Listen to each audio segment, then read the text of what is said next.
I'm very happy to introduce you to our presenter, Dr. Andrea Kosher. Dr. Kosher is a board-certified clinical neuropsychologist who has worked at Cooper University Healthcare since 1995. She is the director of Cooper's Neuropsychology Lab since 2003. She and her colleagues have been instrumental in the care given to our cancer survivors. Dr. Kosher trained at Hahnemann University Hospital, Drexel School of Medicine in Philadelphia, PA, and a doctorate of psychology. Now, I'd like to welcome Dr. Kosher. Welcome, and I guess I don't have to thank you for coming out on a snowy morning. You're all home, but I'm happy to see some faces this morning. We're going to talk about what's known as Chemobrain by some people, but there are some other names that I kind of prefer.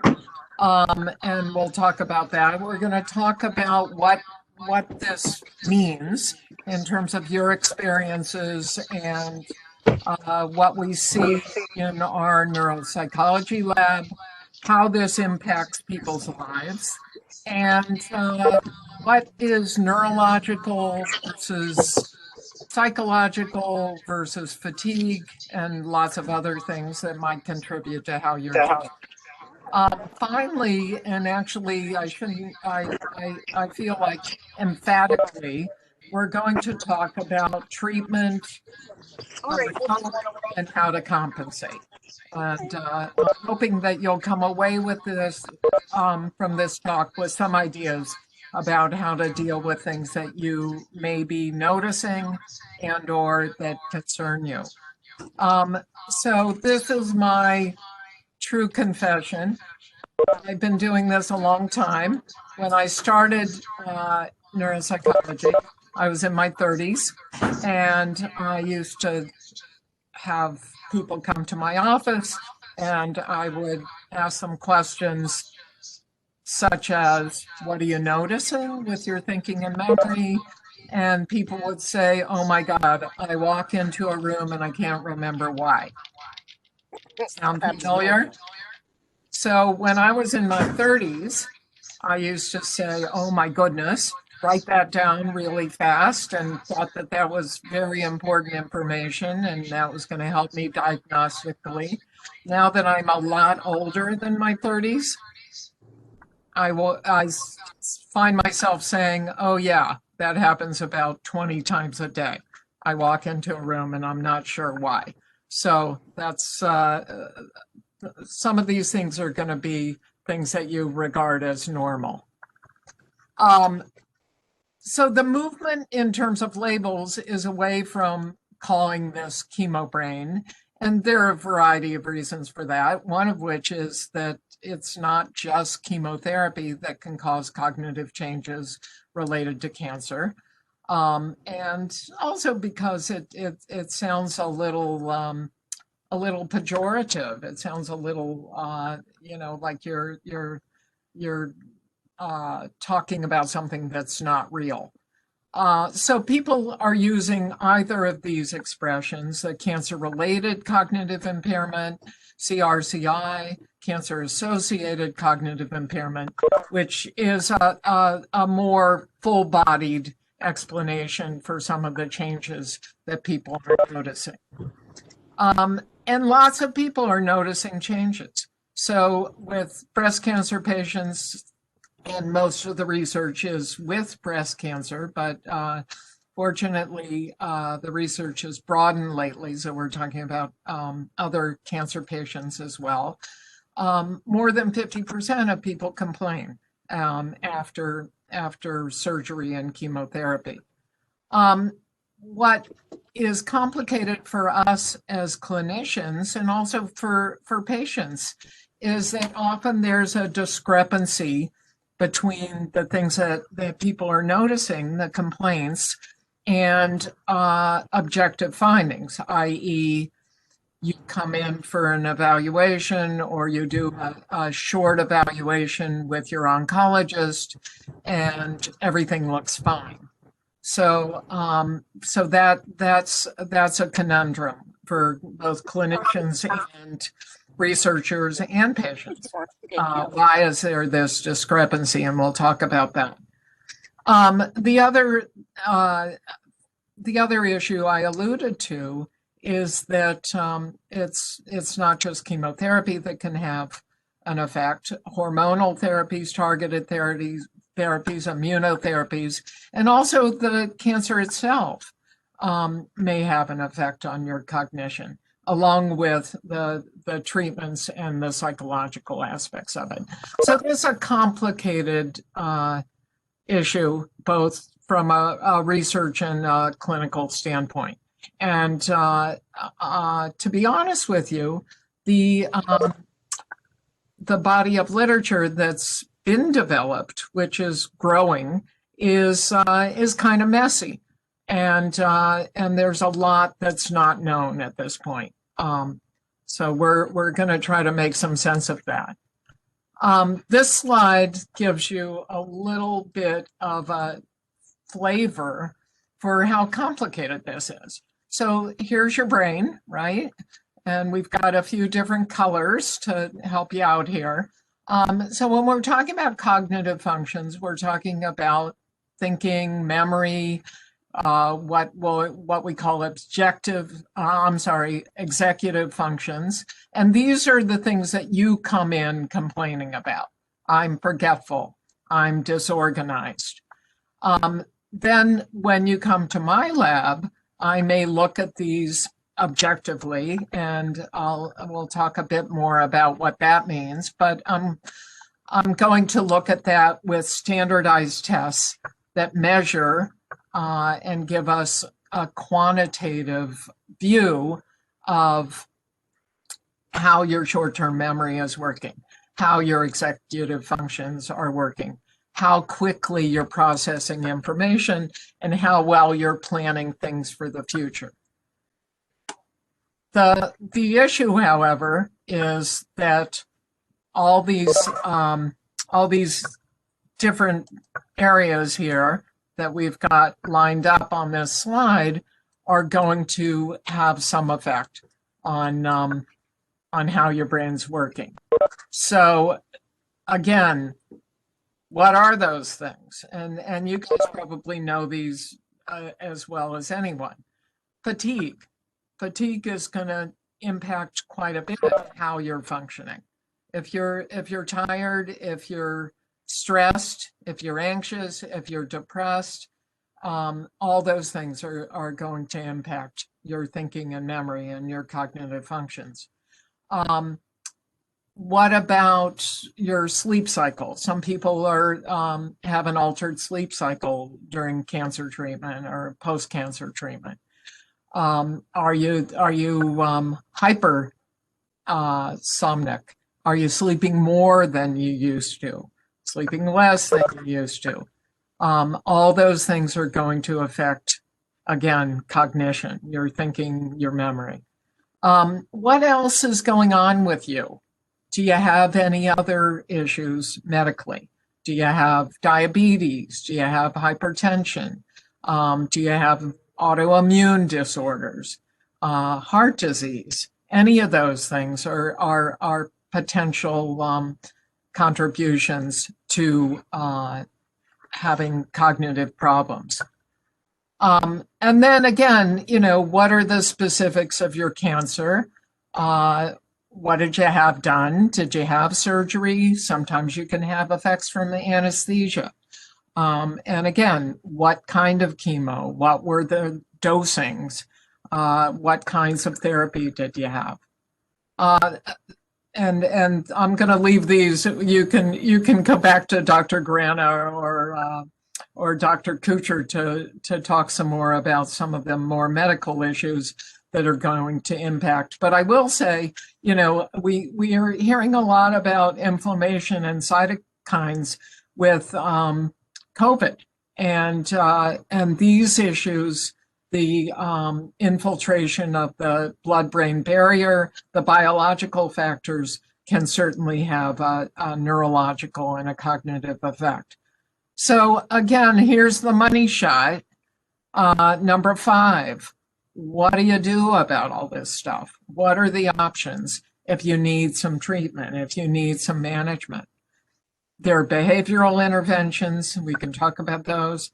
Sometimes just knowing that this can happen, sometimes just being aware that this can happen. And believe me, I have people, and you may have said this yourself, that just having some validation that this is a real thing and that they're not going crazy, it's not in your head, having some education is helpful.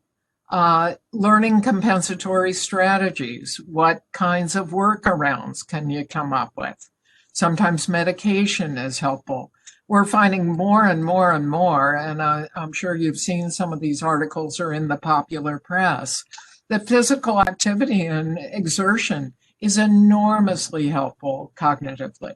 It helps with normal aging, it helps with dementia, and as does yoga. And yoga is actually has some structural changes in people's brains from doing yoga and practicing meditation and deep breathing. So all these things are options. So again, just briefly, there are lots of studies that are showing cognitive effects with breast cancer patients, colorectal cancer patients, ovarian, lymphoma. There's a case I thought we might talk about with GI cancer. Typically, the impairments are not devastating. They're mild to moderate, and they're transient. They typically disappear over time. Again, what some longitudinal studies, and the research is a little flimsy now, but they're, I would say it's growing more rich and abundant, show a decline shortly after chemo, and then they see some bounce back in some patients a year later. So the timetable is variable. So what skills are going to be preserved? What skills are robust no matter what happens to you, whether it's surgery, whether it's any kind of treatment? What can you count on being okay? And what we talk about is simple attention, and that's just your ability to recall information immediately. Doesn't get stored into your brain, but just to pay attention. Your language functions tend to be preserved. So your ability to communicate with other people, your ability to understand language should be fine. And your overall intelligence is really not going to take a knock from this. That's going to remain the same. Procedural memory is an interesting phenomenon. So when people say, I forget how to drive, I forget how to dance, I forget how to play piano, those are more procedural as opposed to what we call episodic memory procedures. And those are things that tend to be hardwired, how to do things as opposed to what. So you may have someone, there are some famous cases of people with severe amnesia, with memory problems, who can play piano beautifully. But if you ask the person what piece they're playing, they can't tell you that information. But the motor memory is there and they remember how to do it. The other thing that remains preserved is remote memory. So things that happened in the past that are what your 25th birthday celebration was, your daughter's wedding, those kinds of stored memories tend to be, again, preserved and not, they're not going to be affected.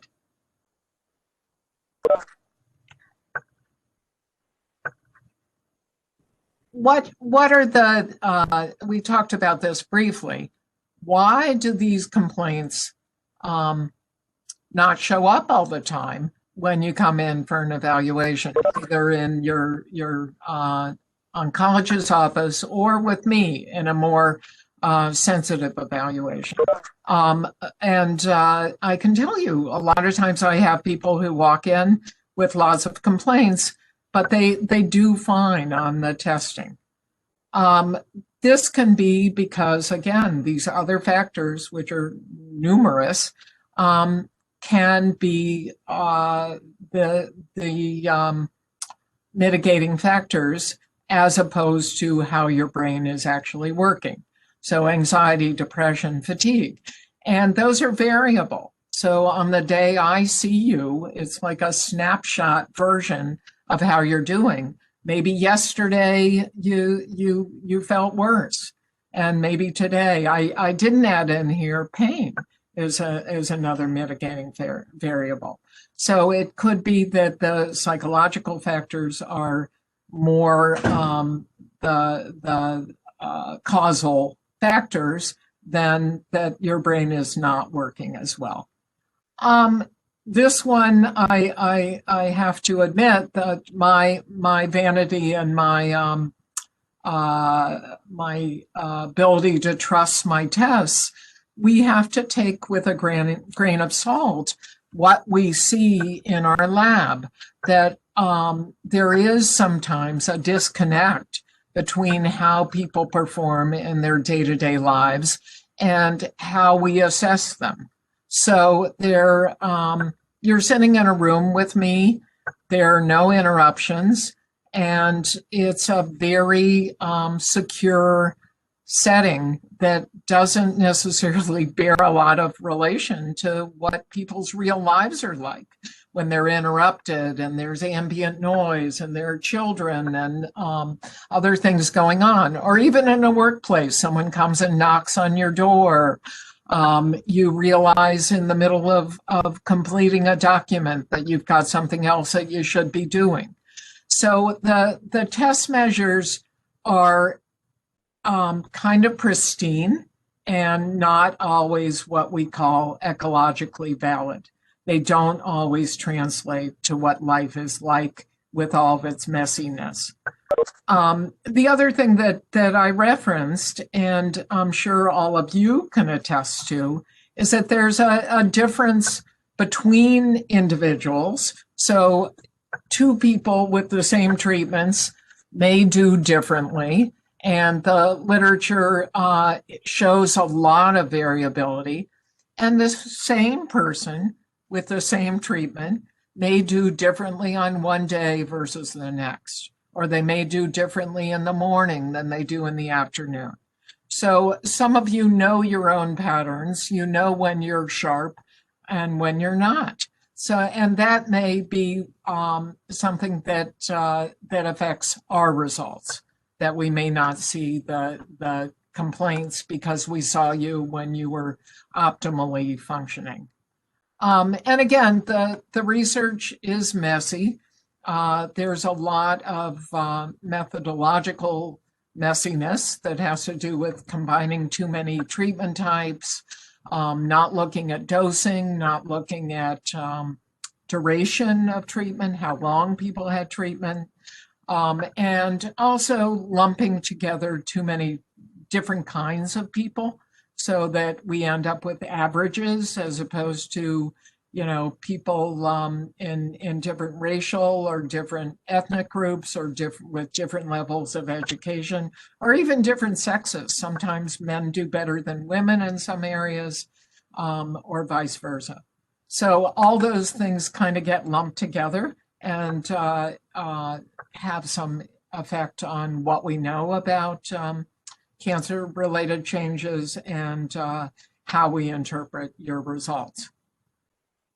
So let's talk a little bit about, you know, this on the left side of this slide, you see my words, And these are some of the expressions I've already used. And how does this look in real life?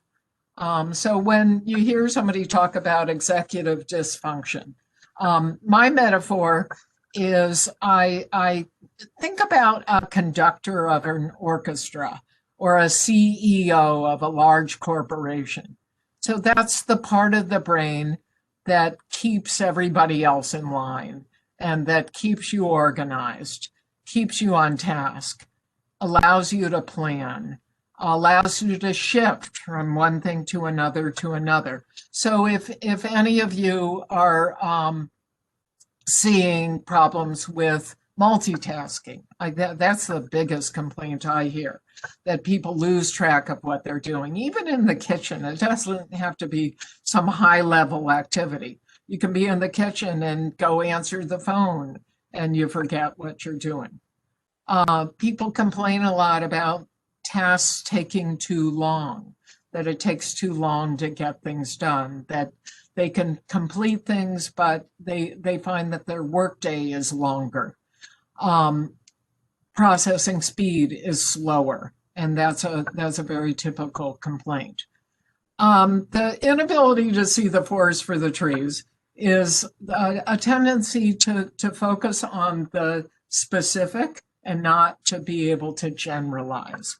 So what we talk about in neuropsychology is abstraction and conceptualization.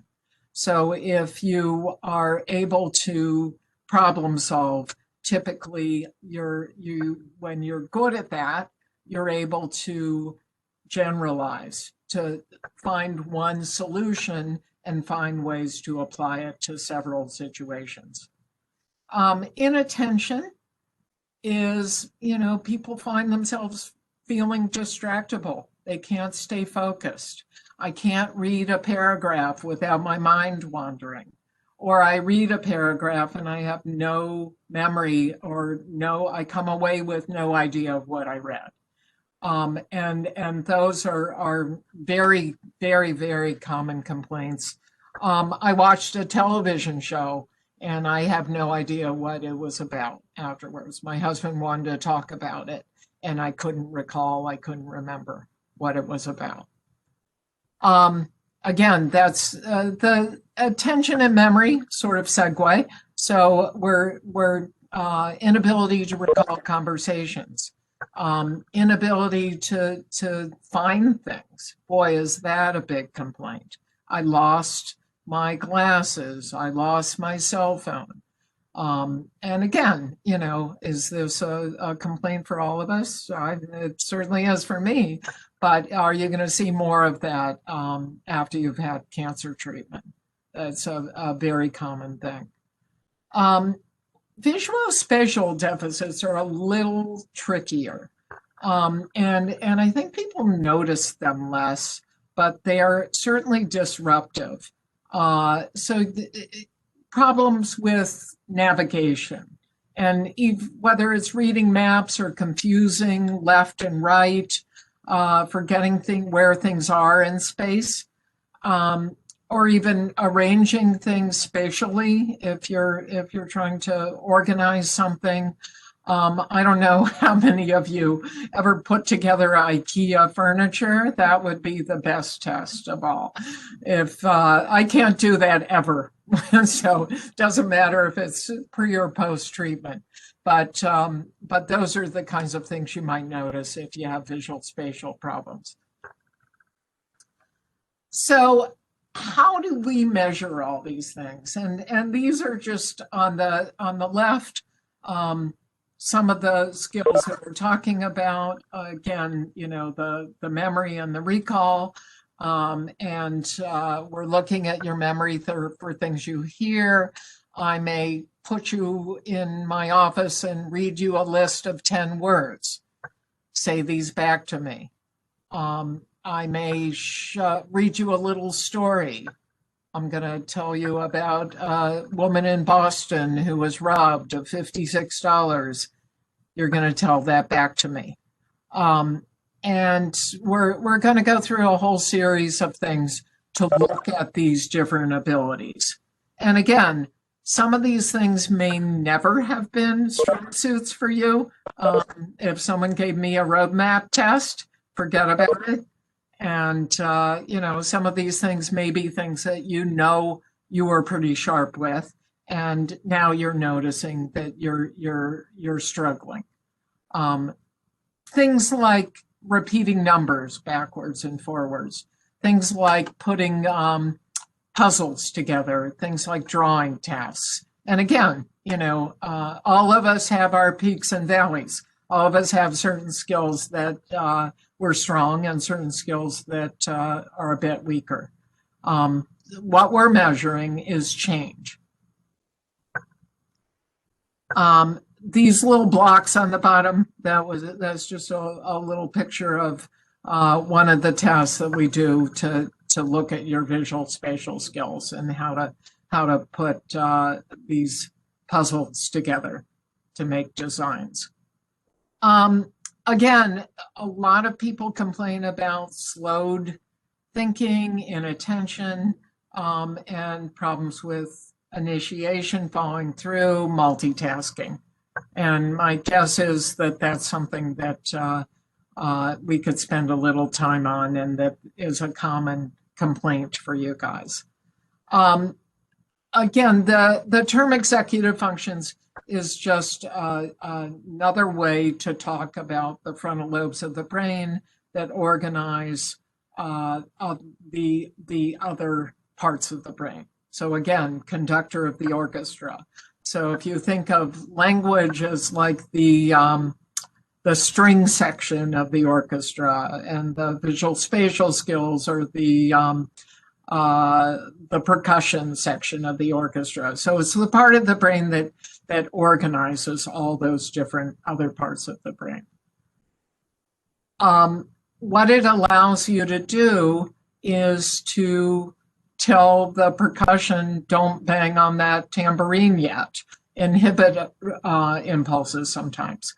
It allows you to shift, to move from one situation to another. It allows you to also to modulate your emotional responses. So some people come away from cancer treatment talking about feeling irritable, talking about being snappy, and their spouses or their caregivers complain that they bite their heads off.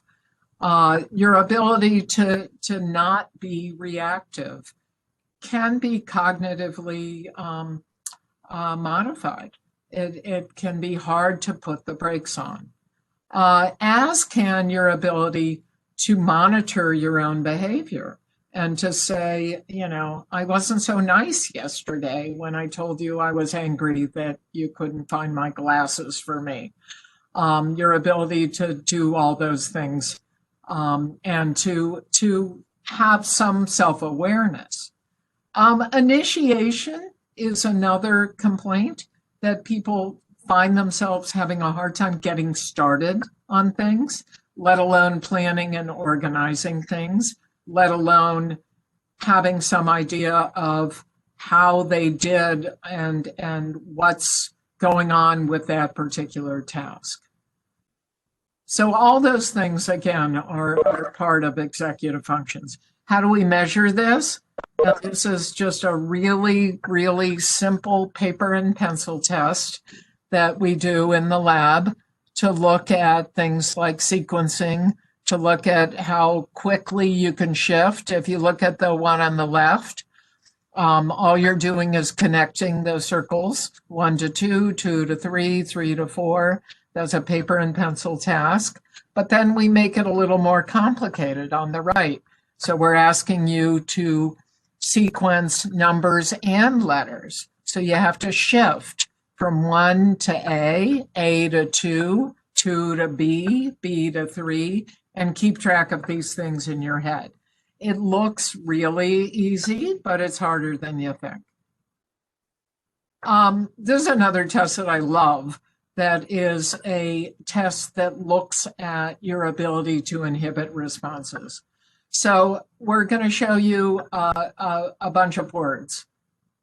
Not this page that you're looking at, but imagine that this is just a page with a bunch of words that are names of colors. So we're going to just ask you to read those words. So in this case, if these were all in the same color ink, I would say purple, blue, black, green, orange, right? I'm going to read these words out loud.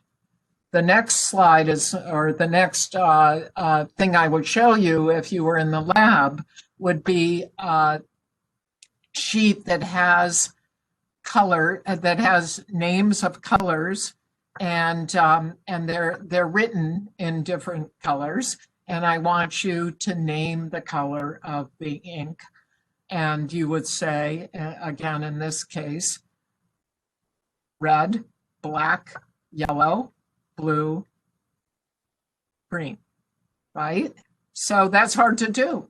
If you just sit in your seat right now and try to do it, your natural impulse is to read the word, right? So you got to inhibit that and make your brain do something different. So that's one of the ways that we look at inhibition. So once we get you through this whole workup, and or you come to your own conclusion that you've got some cancer-related cognitive complaints, what can you do about it? Cog rehab is a very popular, and we are finding very, very effective treatment. And that can be on the computer, that can be in person. There are lots and lots of computerized programs now that are free, so you don't have to pay for Lumosity or Luminosity, whatever it's called. You don't necessarily have to sign up for something online. And these can be ways to enhance cognition. I love the fact that exercise can help, and that exercise has been shown to really show improvements in executive functions. And there was a study that showed these 12-week program with breast cancer survivors whose processing speed got better and their cognitive complaints decreased. 8 sessions of yoga, that doesn't take that long. And again, if you keep the breathing up and you keep the exercises up, that can be helpful. Mindful meditation, as I mentioned before, can increase, we actually see structural changes in people's brains after meditation. And the hippocampus is a part of the brain in the temporal lobes that plays a big role in your thinking and memory, particularly memory. This is a complicated treatment study, but basically they had 3 different groups of people. Some of them did on the left, the computer-assisted cog rehab, and the middle group just did their own exercises at home. And the third group just got a phone call asking them every now and then how they were doing. And these are people with cancer patients with cognitive complaints. Also, some of them had psychiatric complaints, so anxiety, depression, and I believe it's primarily cancer patients, but they also had some other groups that were represented here, along with people with metastases. So the cog rehab, I just copied this out of this study, there's your website. So this was a system, an interactive program to train cognitive abilities. And it provided people with compensatory strategies to improve attention, memory, visual spatial processing, and executive functions. There we go again. So in this particular study, the neuropsychologist chose the modules based on neuropsychological evaluation that everybody underwent before they entered this study, and they targeted the treatment.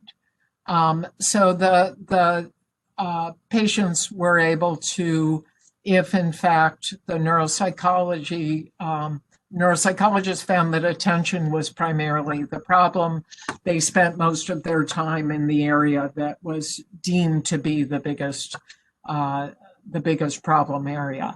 So they had like 9 of these sessions over about 3 months, and the neuropsychologist was there encouraging them, advising them, providing feedback. So it helped. Woohoo! The computerized cog rehab group had cognitive improvement.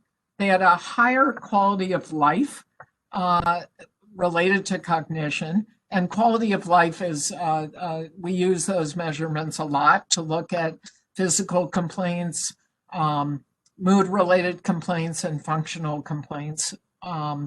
And they also had mood-related improvement, even though they were really in a treatment that was looking at cognition.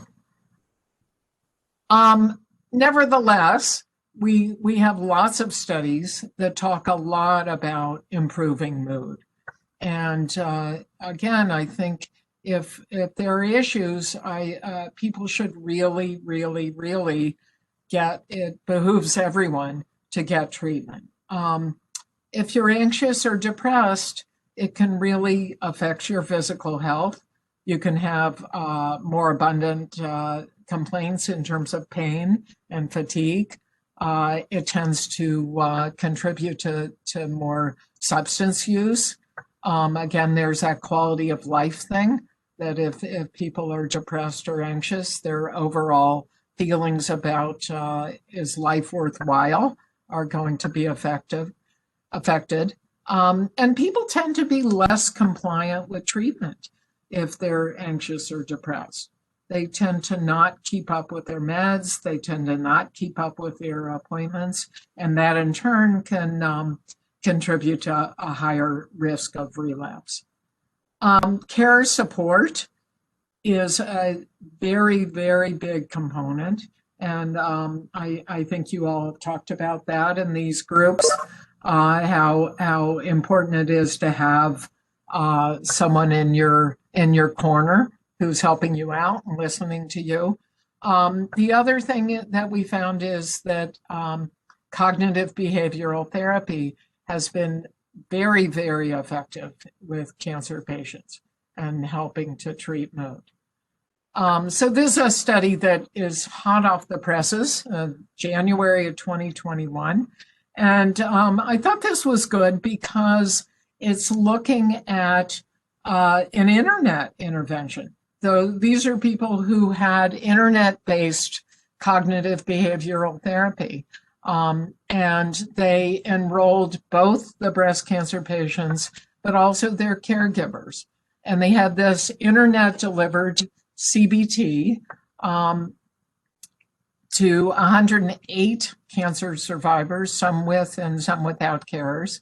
And the idea was that if they taught them coping strategies, you would reduce depression, anxiety, and improve quality of life.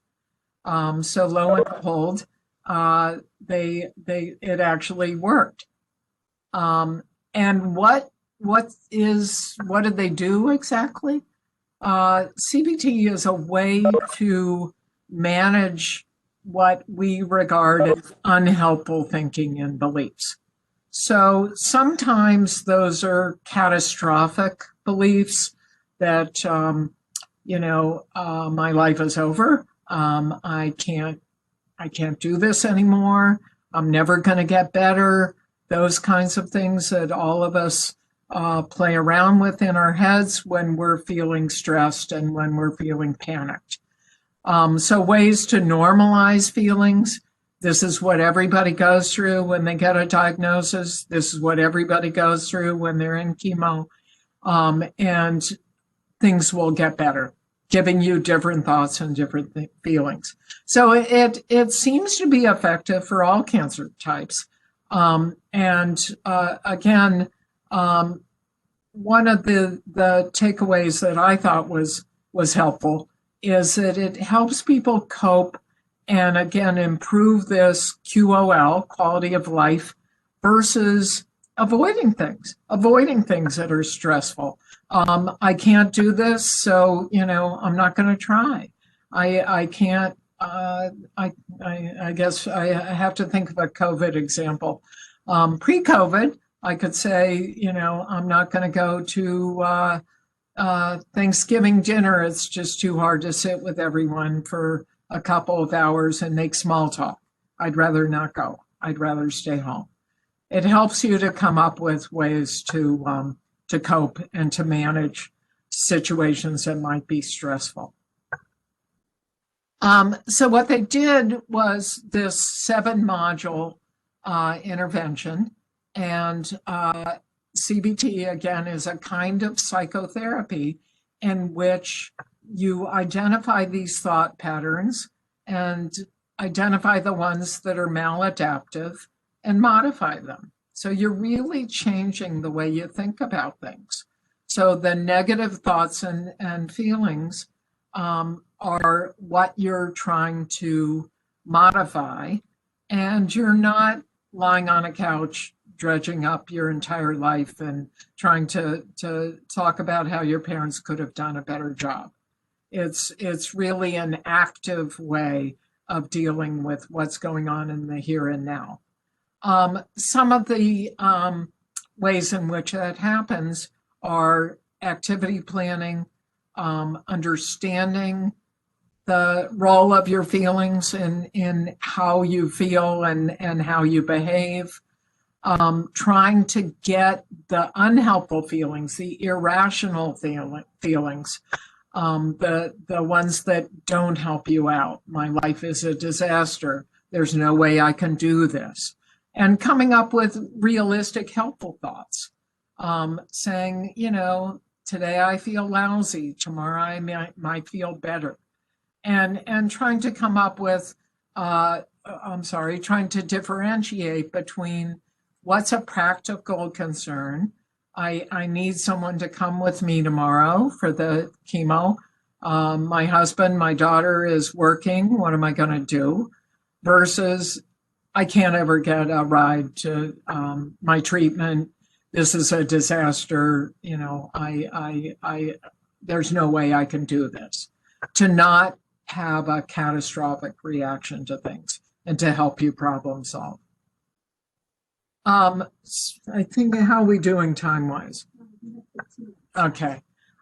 So some of these, they also looked at combining. We talked a little bit about, this is a study that combines some of the mindfulness techniques. And again, those are the deep breathing, trying to stay focused, with cognitive therapy, and looked at who seemed to do well with that kind of approach.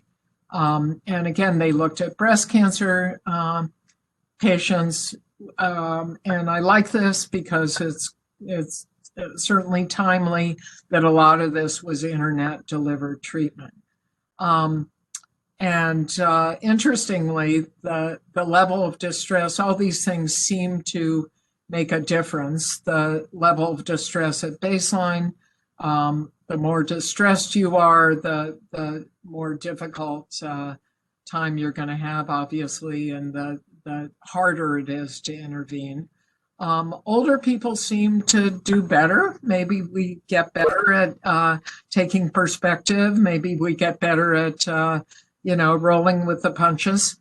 The time since diagnosis, so distress gets a little better. People tend to be most distressed initially. It gets better later on. And the therapeutic alliance. So even if you're doing something over the internet or doing teletherapy, it matters whether you feel connected to the person you're working with. They're certainly looking at medications, but right now, my search of the literature didn't have any really conclusive results here. Things that are used for ADD, methylphenidate, those don't seem to have much evidence. They're looking at neurostimulants and, again, NSAIDs, some other neuroprotectant kinds of things. But there's more evidence that's needed. Some of the fluoxetine is used as a depression medication. Donepezil is used for dementia. Those seem to have some benefit after chemo, but again, there's a need for more evidence. What can you do that's just easy and obvious? So, you guys could probably add to this list yourselves. Post-its were invented for to help people, I believe. Keep reminder notes all over the place. Set up a kind of structure for yourself at home, that the keys always go here, my glasses always go there. Have some routines, have a kind of infrastructure that this is where things always go. Try to stay organized. Write lists. Lists are hugely helpful. Lists are helpful even in the OR. There are studies about surgeons benefiting from list keeping. Keep a calendar. Use your cell phone. The iPhone is fabulous for reminders and alarms and keeping things organized. And use a medication dispenser. Keep a pill box, and some of them have alarms in them.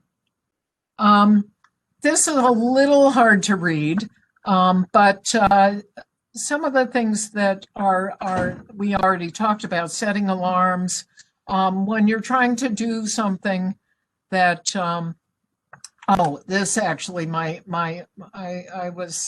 millennial young daughters helped me with these slides. They also helped me with putting in cell phone pictures in your cell phone, so you have the match up with the picture and the contact information to remind you.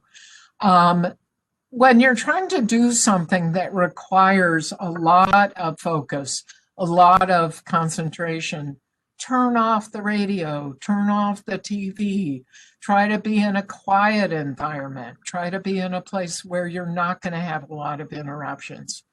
Work on one task at a time. I know we're all used to multitasking. We jump around. You'll find that you're a lot more efficient if you do one thing from start to finish at a time. When you need to learn something, and there are lots of studies that practice helps. If you need to remember something, say it out loud, write it down, find yourself working at it in as many modalities. So you see it, you hear it, you say it. That's how you learn. They've done a bunch of studies of test taking. And students hate this, but if they get frequent quizzes, if they're quizzed on lectures, if they're quizzed on things that they heard in class, they're going to remember that information much better than if they have an end of the semester exam. So if you quiz yourself, if there are things that you want to commit to memory, make yourself remember them. Test yourself a little bit and make sure that you remember them. I don't know if it makes sense. I have a case here. I can go over this very quickly, or we can go to questions. What makes the most sense? Roxanne, any thoughts? I do have a few questions that several of the participants have asked. I have about 5 or 6. Do you have time to answer those? I think it would be better. Yeah, let me do this quickly. Okay. And then we'll take a few questions. Does that sound reasonable? Good. That sounds good. So this is just give you a little flavor of what I do in my work life as a neuropsychologist. And again, this is not a recommendation that all of you need to go through this. But if the problems are persistent and prominent, this woman sought an evaluation. So she was an 64-year-old, really accomplished, lovely woman. She had a GI tumor that was resected in 2014, then she had treatment. She found that she had some mood related and some cognitive problems. One of the things that she talked about was she had left the water running and it wreaked havoc in her house. So she had a big repair bill because she had left the water running. And she was referred by her oncologist for an evaluation. We did, whoops, why is it not going down? There we go. So we looked at her overall intellectual skills. She was a bright lady, had a lot of skills that were very well developed. So this means that out of 100 people, she would do better than 88 out of 100. And on her verbal reasoning, she did better than 77 out of 100 on her visual spatial problem solving. But then her attentional skills were average. And in some cases, her attention for things like things that were told to her, her auditory attention, was in the low end of average. Her verbal memory for a word list was terrific, high average. And her but her story memory, when you read her a story, again, like I said, a story about a woman who was robbed and she had some children and the rent was due and she hadn't eaten and the police got involved. She had a little bit of trouble remembering that relative to her very, very well-developed visual and memory for words. So what did we come away with? That these average skills were probably a little bit of a decline for her. We think that this was a very bright lady. So things that, again, they're not impaired, but for her, it's a little decline. And it probably did affect her life. And knowing that this was a little bit weak gave her a way to think about things and to compensate a little bit. So again, this may be you now. This may be you, again, this is me like about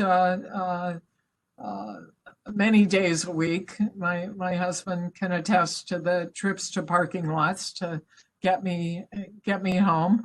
But it's a nuisance, and if there's something you can do about these problems, it's helpful to know, or even to know that some of these complaints may be normal. So let's talk a little bit about your questions before we have to go. Okay, Dr. Kosher, one of our participants was diagnosed 4.5 years ago with breast cancer, and 2 years ago they were diagnosed with small vessel disease of the brain. Do you know of any relationship between small vessel disease and Chemobrain? That's a complicated question. I think there may be, but they can also happen independently. And I think it would be hard to tease out. Small vessel disease is, just a way of describing the really teensy microscopic blood vessels in the brain are a bit damaged. So the the circuitry, it's like if you have frayed wires a little bit. And does that happen, as a result of normal aging, or can that happen because you have high blood pressure or other issues? Yes. Can it also be chemo related? Possibly. So I think that's a hard one to answer. I think I would, again, probably worry less about the etiology, what the cause was, and more about, how can I compensate a little bit. Okay, I had another participant asked about how many years out can cognition be affected, and is this effect permanent? And again, the research is messy. So you have people who are several years out. I think again, what we see is a leveling off. Well, I should say we see a rebound and then a leveling off. So you do see some late effects, but again, it's kind of treatment specific. So it really depends on what happened to you and how you were treated. So it can vary. Okay. Another participant says they have become very depressed due to their cancer diagnosis and their major treatment. Can this also contribute to CRCI? Yeah. Yes. And I think again, we touched upon this, but it's a major concern of ours, teasing out what's depression from what's cognitive impairment. So remember that slide I showed you with executive functions where we're talking about motivation and initiation? So those are things that you can see with depression, but you can also see that with a person who's got a neurologically based deficit. They have trouble getting started on things, that they have trouble sustaining their effort, that they have trouble being motivated to do things. So finding, being able to discriminate, I think, is important. And also treating the depression. The depression, I hope you all come away from this seeing that these are very treatable, the cognitive issues and the affective issues, but especially the affective issues. You can get treatment for these, and in all likelihood, you're going to see some improvement. Dr. Kasher, along those lines about depression, with everything that's going on with the pandemic, can stress also affect it? Absolutely. Yeah, absolutely. And, I think the pandemic represents just an enormous challenge for everyone, and certainly for cancer patients.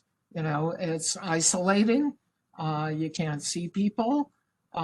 Your treatment is hopefully not disrupted, but people are doing a lot more telehealth. It's stressful to go out, and I think it just exaggerates all of the challenges. What's your thoughts on Prevagen? I'm sorry? Prevagen. It's like a supplement. Um, Prevagen. yeah. I'm not. I think I don't know that those are necessarily that the data is solid on those. I would talk to certainly your oncologist or your PCP about any of those treatments. I think there are supplements that are helpful. I know people like ginkgo biloba. I've heard other supplements that people like. But yeah, I think anything that is mass marketed requires a little bit of skepticism and a little bit of scrutiny. I know we're over time by a few minutes, but we have some really, really good questions. Do you mind answering a few more questions, Dr. Kosher? If I can, Okay. some of these I may not know. I'll send you back to Dr. Granner or one of your doctors. Okay, all right. So, one person had asked about losing handwriting skills since chemo. That's Is that interesting. associated with cognitive um, insufficiencies? Well, handwriting's a complicated thing because it's a fine motor activity. So sometimes people have neuropathy or a little weakness, or you can have sensory changes. People have numbness, tingling. That can all affect your grip and can change handwriting. So it's certainly possible. Okay, good. Um, should we just do the exercises we like as opposed to yoga, which some people might not find is for them? I think if and this is not based on this is my off the cuff response, so take it for what it is. I think what matters in terms of exercise, number one, is doing it. So if you're more apt to do it, if it's something you like, then by all means do something you like. I think what does matter in terms of brain health is getting your heart rate up a little bit. So the cardio piece of this, and what matters in terms of the things that are helpful with meditation and yoga are the sort of deep breathing and attentional demands of it. So I would look for something that you like that maybe has these other ingredients in it. One last question. I am on an aromatase inhibitor. I need to be on it for 10 years and 5 years have passed. Will this affect my CRCI? I seem to forget names and sometimes occasionally words, and this is very troublesome. Yeah, and that certainly can have that effect.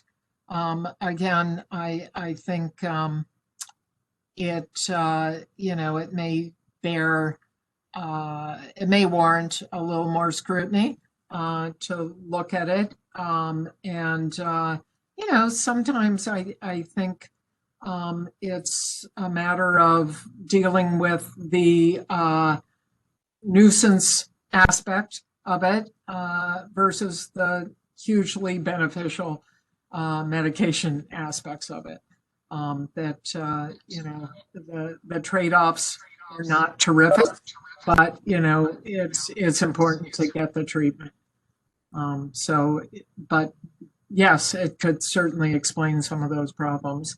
But so could other things. So could normal aging. So could menopause. So it may be prudent to have that looked at a little more to determine what's going on. Okay. And one last question before we go. And if anybody has any more questions, just please feel free to write them in the chat and I can forward them to Dr. Kosher. The last question is, how do you know when to push yourself to do something that you did before, like cooking or cleaning, or when to back off and just let go? That's tricky. I think that's very tricky for people. I think this is where all all those thoughts in your head are important. Can you do some things? Can you set small goals for yourself that are achievable and feel good about it? Some of us can do that. Some of us are all or nothing. Can you monitor your own